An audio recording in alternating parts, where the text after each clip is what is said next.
मुझे अब डर नहीं लगता किसी के दूर जाने से, ताल्लुक टूट जाने से, किसी के मान जाने से, किसी के रूठ जाने से।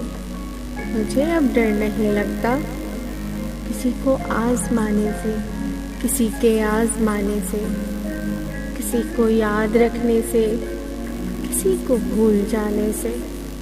मुझे अब डर नहीं लगता किसी को छोड़ देने से, किसी के छोड़ जाने से। न शमा को जलाने से, न शमा को बुझाने से।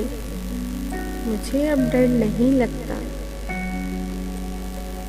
अकेले मुस्कुराने से, कभी आंसू बहाने से, न इस सारे जमाने से, हकीकत से फसाने से। मुझे अब डर नहीं लगता किसी की नारसाई से, किसी की पारसाई से, किसी की बेवफाई से, किसी दुख इंतहाई से। मुझे अब डर नहीं लगता ना तो इस पार रहने से, ना तो उस पार रहने से, ना अपनी जिंदगानी से, ना एक दिन मौत आने से। मुझे अब डर नहीं लगता।